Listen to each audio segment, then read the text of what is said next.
अस्सलामु अलैकुम वरहमतुल्लाहि वबरकातुहू। नहमदुहु व नुसल्ली अला रसूलिहिल करीम, अम्मा बाद।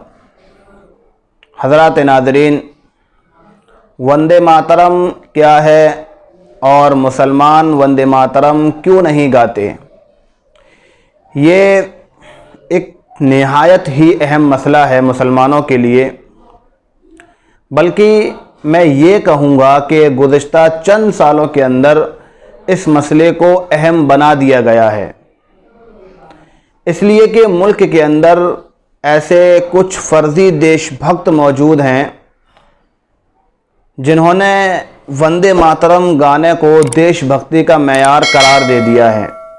यानी उनका मानना है कि जो शख्स वंदे मातरम गाएगा वो देशभक्त होगा और जो वंदे मातरम नहीं गाएगा उसको देशभक्त नहीं कहा जाएगा। लेकिन शिकवा उनसे नहीं है, बल्कि शिकवा ऐसे मुसलमानों से है जो वंदे मातरम गाने को दुरुस्त करार देते हैं, इस बात को जाने बगैर कि वंदे मातरम गाने से मुसलमानों के ईमान पर क्या ज़रब लगेगी, मुसलमानों के ईमान पर क्या फ़र्क आएगा। जब ऐसी बात है तो ज़रूरत इस बात की भी थी कि हम जान लें कि वंदे मातरम आखिर क्या है और मुसलमान इस वंदे मातरम को क्यों नहीं गाते। वंदे मातरम संस्कृत ज़बान के अंदर लिखा जाने वाला एक छोटा सा गीत है जिसकी ड्यूरेशन टाइमिंग तकरीबन 1 मिनट 5 सेकंड की है। यानी 1 मिनट 5 सेकंड में यह गीत पूरा हो जाता है। इसको वकीम चंद्र चटर्जी ने लिखा है और ये मुल्क की अहमियत और अज़मत को उजागर करने के लिए लिखा गया है। वंदे मातरम का जो अल्फाज है वंदे मातरम, इसका मतलब होता है कि मैं अपनी मातृभूमि की वंदना करता हूँ। यानी मैं अपने मुल्क की ज़मीन की पूजा करता हूँ, अपने मुल्क की ज़मीन की इबादत करता हूँ। ये इसका मतलब है। मुसलमान क्यों नहीं गाते? क्योंकि मुसलमानों का अक़ीदा अक़ीदा तौहीद है।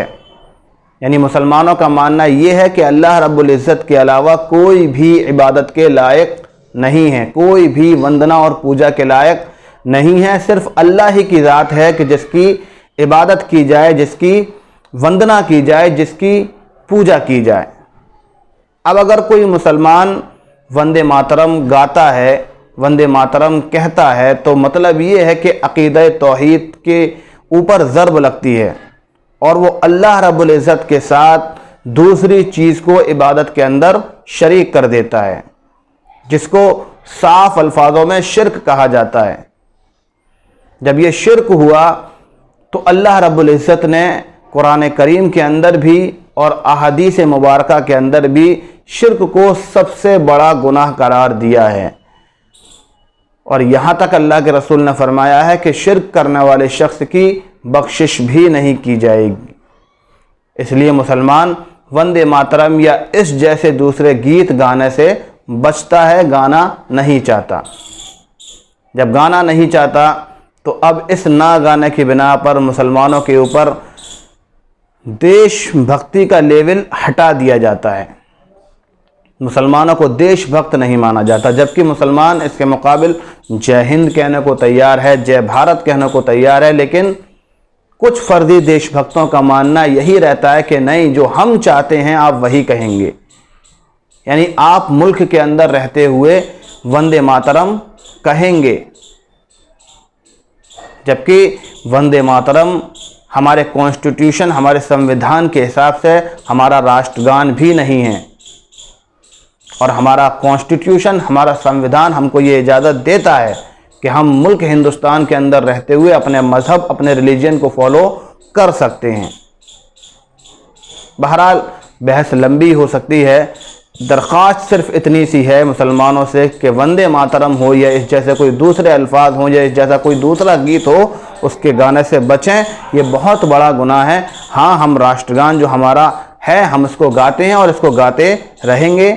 हम मुल्क के हक़ में वफ़ादार थे, हैं और इंशाअल्लाह हमेशा रहेंगे। अल्लाह ताला हमें और आपको सही समझ अता फ़रमाए। व आखिरु दावाना अनिल हम्दुलिल्लाहि रब्बिल आलमीन। अस्सलामु अलैकुम व रहमतुल्लाहि व बरकातुहू।